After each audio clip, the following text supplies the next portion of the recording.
Kali ini gue pengen ngomongin berita-berita aja nih. Apa yang lu lihat gue sendiri aja ya kali ini ya. Gue dengan Jeki, kita mau bahas berita-berita yang lagi lewat beberapa terakhir belakangan ini.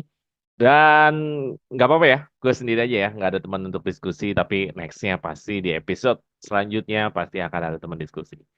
Oke, jangan lupa teman-teman bahwa Suara Juventi ini ada fitur berlangganan. Yuk eh, gabung, join. Nanti kalau udah join ada program-program menarik buat kalian dan langsung gua invite nih. Suara Juventi ini punya grup WhatsApp-nya tapi untuk khusus membership Suara Juventi ini. Jadi yuk gabung di fitur membership. Nanti kalian bisa dapat keterangannya di sana. Nah, gue lanjut lagi ya mengenai berita-berita yang ada nih ada berita menarik yaitu eh ada isu, baru isu ya, Bremers mau dijual. Nah, gimana nih, Bremer mau dijual nih? Ini adalah salah satu punggawa penting dalam Juventus. Pertahanan kita selama ini bisa sering clean sheet. Itu ya mau nggak mau, suka nggak suka, peran Bremer ada absolut ya. Peran Bremer melampaui apa yang dilakukan back-back lain yang di Juventus. Artinya Bremer selalu hadir terus gitu loh. Dibanding kayak Danilo pernah cedera, dibanding Gatti sempat blunder, gol bunuh diri. Bremer di musim ini cenderung stabil. Itulah mengapa mungkin Bremer masuk isu dalam Mercato ini seorang reportase atau jurnalis bursa transfer di Marzio mengatakan ada kemungkinan Manchester United mencoba untuk menggoda Bremer. Nah, sekarang tinggal gimana Juventus mau nggak jual Bremer. Kalau kalian mau nggak jual Bremer? Kalau gue pribadi, eh kita lihat dulu ya Bremer mau dibelinya berapa duit nih. Kalau misalkan Bremer dibelinya dengan harga yang fantastis, gue sih oke aja. Kenapa? Karena kita bisa dapat lagi back yang artinya yang matang juga dengan dana segitu. Apalagi kita sudah membeli Thiago Jallo yang juga seorang back. Jadi artinya is okay kalau memang harganya meyakinkan. Karena menurut gua Bremer adalah salah satu komoditas panas yang harganya bisa tinggi. Artinya seorang back dihargai dengan 60 juta 70 juta euro itu sebenarnya udah sangat fantastis. Kenapa? Karena harga-harga seorang back cenderung jarang nyampe di angka 100 juta euro. Memang ada yang nyampe 100 juta euro kayak seperti Van Dijk ya, apa yang pemain Liverpool, backnya Liverpool ada. Cuman ya itu one a moment of time lah. Jadi ya sekali-sekalinya aja gitu, nggak bisa lu harga pasar seorang back itu bisa cenderung di harganya bisa sampai 100 juta euro jarang. Jadi paling nggak seorang Bremer kalau dihargain sampai sekitar 60-70 juta euro itu udah bagus sekali ya. Artinya Juventus sudah banyak cuan di sana. Apalagi Bremer sudah sehabis perpanjang kontrak, jadi beban dari akuntansinya Bremer juga tidak ada kerugian untuk penjual Bremer. Nah, gue pribadi nggak ada masalah selama Bremer dihargai dengan harga yang pantas ya. Karena Bremer ini udah menjadi punggawanya Juventus, udah jadi tembok, udah jadi label pemain belakangnya Juventus yang mengawal Bremer, yang mengawal Juventus sampai detik kali ini. Malah ada satu satu apa apa satu fakta yang mungkin harus gue katakan bahwa Bremer kan pernah menjadi MVP pemain back terbaik Serie A. Di musim itu kita punya De Ligt. Nah dari De Ligt aja nggak bisa menggeser Bremer. Artinya Bremer main di Torino aja dia bisa menjadi back terbaik. Artinya seorang Bremer di sini dia benar-benar bisa memberikan kontribusi nyata buat tim yang akan dibelanya. Termasuk Juventus hari ini untuk khusus di musim ini berbeda ya dengan musim yang lalu. Musim lalu masih banyak blunder seperti lawan Napoli yang kita kalah 5-1 itu salah satunya juga Bremer kurang kurang bisa cekatan ya menjaga Osimhen, menjaga Kvara. Tapi untuk kali ini Bremer di musim ini gue melihat Bremer shining banget ya, bersinar banget. Jadi oke lah kalau kita mau lepas, asalkan tadi harganya pantas dan Jalo harus segera main. Apabila kita masih butuh back, kita masih punya pendanaan yang cukup untuk membeli back lagi. Nah, itu mengenai musim Bremer. Terus mengenai berita selanjutnya adalah mengenai ini menarik lagi, Tin Koopmeiners ya, pemain Atlanta berwarga negara Belanda. Menurut Di Marzio lagi, Juve kayaknya udah siap menghargai Koopmeiners dengan harga sekitaran 45 juta euro. Waduh, kalau Juve berani ya dengan harga 45 juta euro. Berarti Koopmeiners ini sesuatu ya. Seorang pemain di Serie A, ketika lu udah nyampe harga 40-an juta, itu kelasnya udah kayak Chiesa ya. Chiesa aja kan harganya udah segitu, apalagi di atas itu. Artinya ini pemain bukan pemain sembarangan.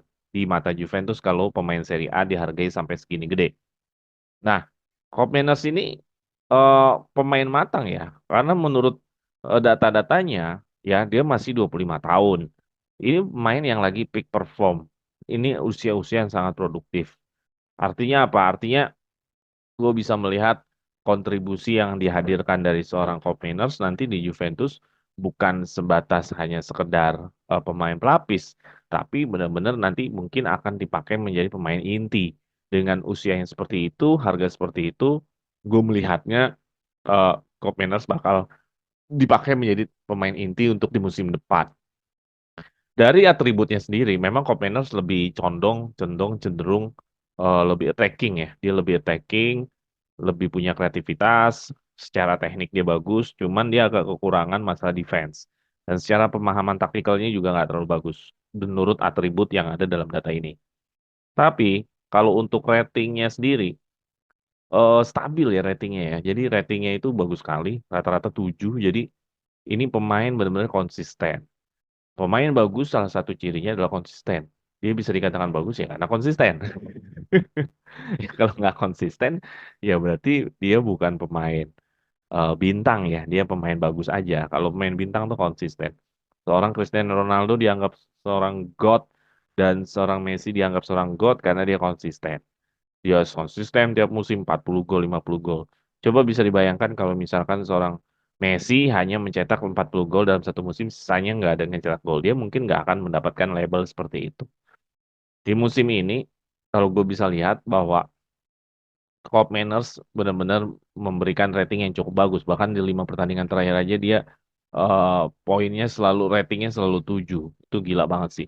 Kalau untuk masalah harga 45 juta euro, gue rasa untuk pemain penting di Atlanta itu masih masuk akal aja.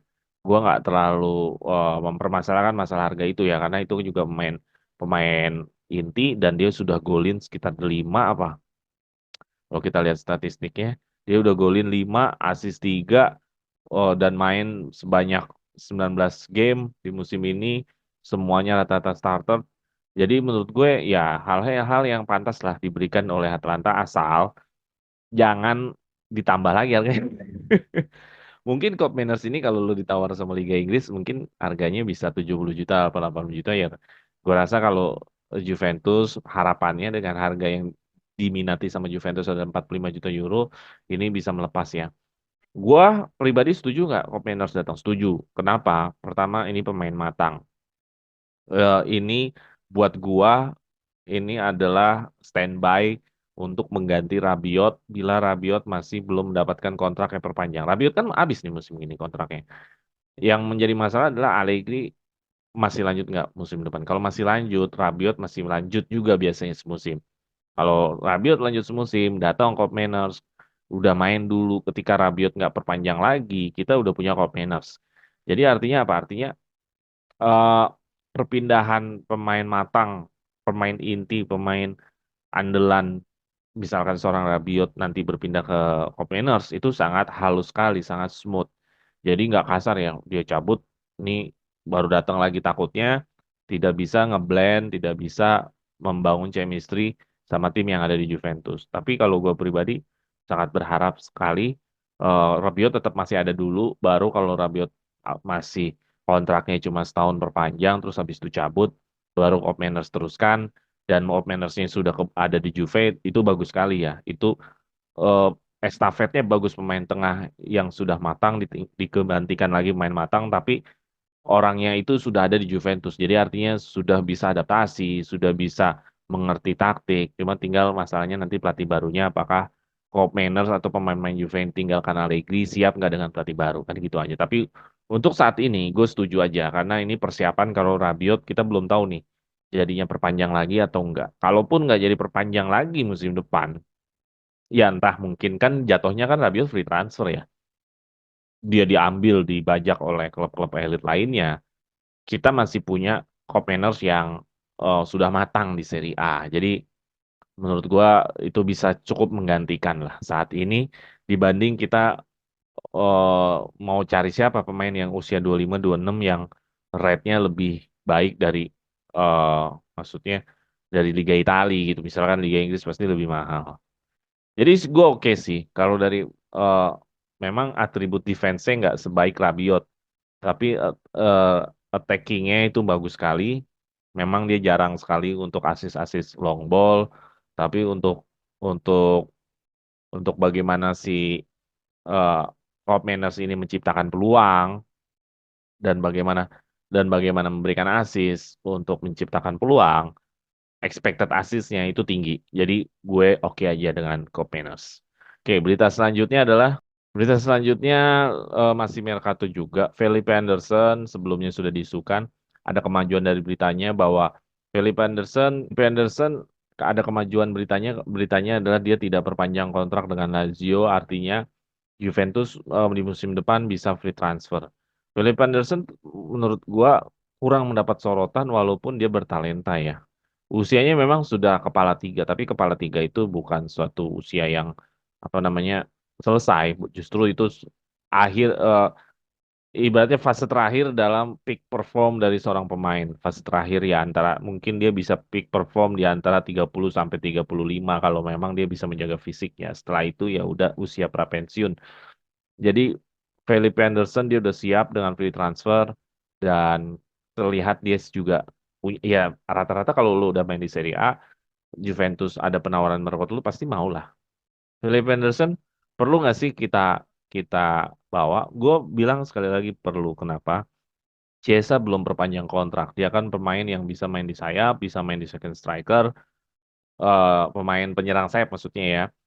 Sekali lagi ya, mendatangkan pemain untuk menjaga-jaga pemain yang tiba-tiba mungkin kontraknya yang diperpanjang, tiba-tiba dibeli klub lain, itu penting banget. Apalagi yang didatangkan adalah pemain yang sama-sama matang. Dengan free transfer seperti ini, gue melihat walaupun Chiesa menjadi menjadi apa namanya satu ikon buat fansnya Juventus, cuman sampai saat ini kan Chiesa belum memperpanjang kontraknya. Ngeri-ngerinya kan kejadian kayak Dybala. Kayak Dybala kontraknya Cesa kan musim depan adalah musim yang terakhir. Kalau Rabiot musim ini terakhir, Cesa musim depan musim terakhir. Jadi mendatangkan Felipe Anderson bisa untuk membackup dari ketatnya atau apa namanya nggak nemu gitu ya deadlock antara Juventus dan Chiesa.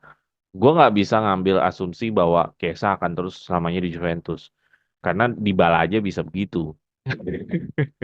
Jadi bisa aja CSA juga bisa begitu.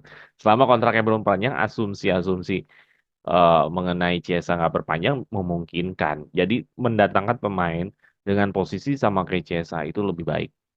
Karena apa? Karena pertimbangannya ketika lo nggak nemu pemain seperti CSA, lo sudah ada di Juventus. Nah kalau misalkan belum nemu, lo harus datengin, itu ada adaptasi lagi. Ya kita belajar dari Dybala lah. Dybala cabut, tapi kita belum punya pengganti yang mirip dengan gaya main Dybala. Kan gitu. Jadi oke sih gue, Felipe Anderson kalau memang disegerakan, musim depan juga datang.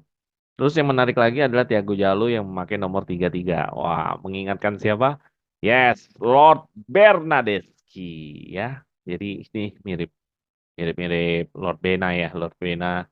Jadi intinya intinya sih Thiago Jalo didatangkan di Winter Mercato pasti ada inilah pasti ada keunggulan dari Thiago Jalo yang gue penasaran juga apa keunggulannya ya.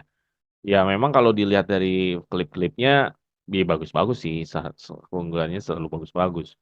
Cuman pemain ini bisa bermain di berbanyak variasi back gitu, bisa di tengah, bisa back kanan, bisa back kiri. Jadi menarik untuk ditunggu sih kalau Thiago Jalo. Terus ada Solih yang menolak dari tawaran klub Saudi. Ya iyalah, lu umur usia 20 21 pasti semangat lu, hasrat lu mau mainnya di Eropa lah. Level sepak bola terbaik di dunia saat ini ya kompetisi di Eropa. Ya entah itu Liga Inggris, Liga Italia, Liga Prancis, Liga Jerman, pasti keinginan lu seorang pemain sepak bola dari belahan mana dunia manapun pasti akan ada di titik itu. Jadi ya wajar lah Soli kecuali Soli kayak ini ya butuh butuh dana besar ya buat bangun kontrakan di Argentina, ya gua rasa dia akan memilih Saudi. Tapi enggak lah, kayaknya dia hasratnya sebagai ingin ingin mengejar cita-citanya menjadi pesepak bola terbaik lah. Jadi gua rasa dia pasti akan terus di Eropa, dan dia mungkin akan fight untuk bisa masuk di Juventus musim depan. Kita coba kita lihat aja. Terus ada berita apa lagi ya? Wawancara Financial Times bersama Agnelli, wah, mantan bos kita nih. Dia bilang suatu saat lagi akan comeback ke Juventus, dan buat gua eh Agnelli secara ide, secara apa namanya, dia mau membuat Juventus itu bisa lebih hidup ya menurut gua ya. Jadi pemikiran ide-idenya hidup, ide-idenya out of the box. Dia juga mengambil langkah Superliga. Yang penting jangan main lagi di jurang lah, sehingga kita kena kasus. Itu aja sih Gus sebenarnya Agnelli. Yang disayangkan sama Agnelli ini kan, Andrea ini kan bermain di jurang ya. Lu bikin kesalahan-kesalahan akuntansi yang menyebabkan bisa kita kena hukum. Sebenarnya di luar itu, Agnelli sebenarnya punya ide yang lebih fresh, ide yang lebih berani mendatangkan CR7, Superliga, stadion yang terintegrasi dengan hotel apa segala macam, lebih out of the box, lebih fresh, lebih menandakan ingin membangun Juventus dari sisi apapun gitu loh, dari sisi entertain, dari sisi apapun.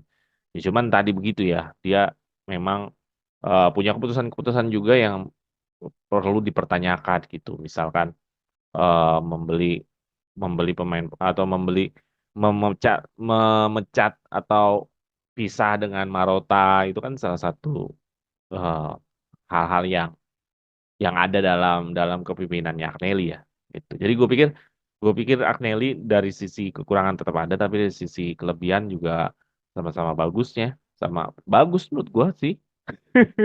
Lu datengin CR7, dunia akan mensorot Juventus, itu yang pertama.